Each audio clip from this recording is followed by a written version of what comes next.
This is a presentation entitled The Age of Islam. This presentation is designed to follow on from a viewing of the documentary Islam, Empires of Faith, which we have available on ClickView.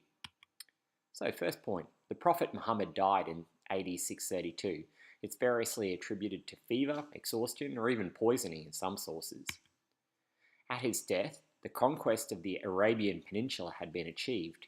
The main successors of Muhammad adopted the title caliphs, and various incarnations of these would conquer and rule, including initially the so-called Rashidun caliphs, and then another group called the Umayyad caliphs.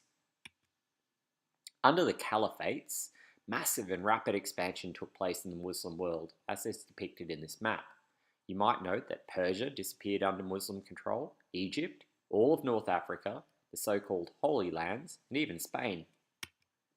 It's generally, but not universally, accepted that Muslims were tolerant of dhimmi, that is, the Jews and Christians that came under their control. Conversion to Islam certainly would have been encouraged, and taxes, limitations, and penalties were imposed on the non-believers. However, communities of non-Muslims, known as millets, were allowed to exist in the Muslim-held territories. It's important to note at this point the emergence of different strands of Islam. Sunni Muslims claim their descent from a guy called Abu Bakr, Muhammad's advisor and father-in-law, who was the first of the caliphs. The fourth caliph, however, was a guy named Ali, and he was the son-in-law and cousin of Muhammad. His devotees would proclaim that he was the first imam, or divinely inspired religious leader. From his death, two distinct traditions arose within the Muslim world. The first is the Shiite Muslims, followers of Ali. The second is the followers of Abu Bakr, who are called the Sunnis. Now, it's important to remember the Sunnis end up being the majority and the Shiites end up being the minority. But both exist and both are around. This diagram also shows many other branches and sects of Sunni and Shiite Muslims.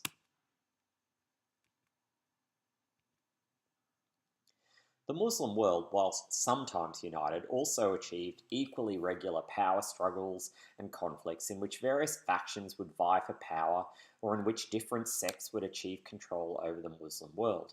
While this is all very complex and pretty darn confusing, it is fair to say there was great division in the Muslim world.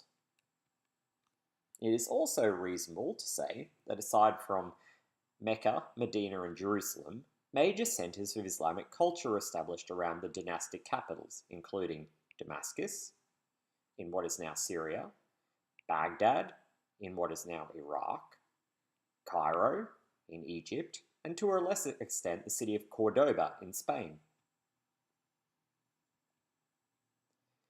Whilst it was often divided, the early Muslim world was renowned for its artistic and intellectual climate. History, astronomy, geography, literature, medicine, mathematics, technology vastly exceeded the studies of these things in Europe. The Arabic language came, like Latin had been before it, to be the central vehicle for cultural dissemination in this area. They adopted a complex series of law, known as Sharia law, based on the Quran, based on also the sayings of Muhammad, known as the Hadith, and on religious education in what are called madrasa.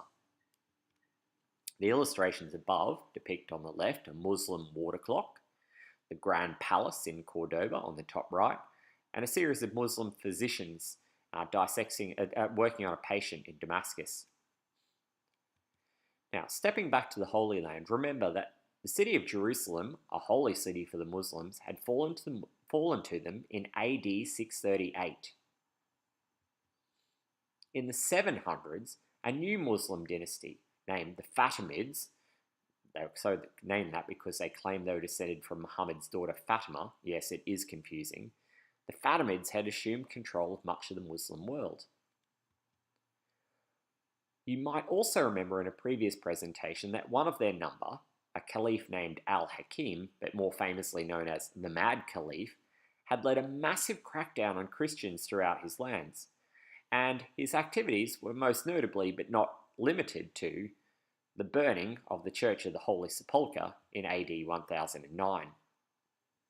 Bans on Christian rites, processions, and worship were also highly controversial in his time frame. Now, Caliph al-Hakim did eventually come round and allowed the Christians to return to their churches and their various practices, and the Church of Holy Sepulchre was actually rebuilt with financial and architectural help from this guy, the Byzantine Emperor Constantine IX. But a bit of damage had been done, and the reputation for the Muslims for being cruel and difficult for the Christians had definitely spread into the Western Church.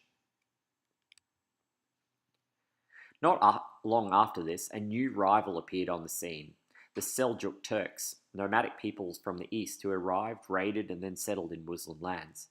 They quickly adopted to the customs of their new, conquered homes, and also to the religion of Sunni Islam.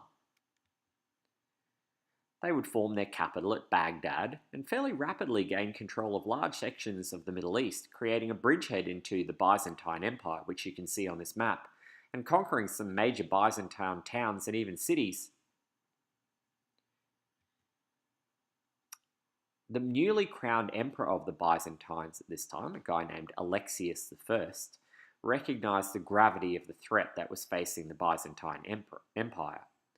Swallowing his pride, in 1095, Alexius I sent a letter asking for assistance from his brother in Christ, the Pope in Rome, asking for the provision of some well-trained mercenaries and a selection of knights who would help defend against the Seljuk Turks.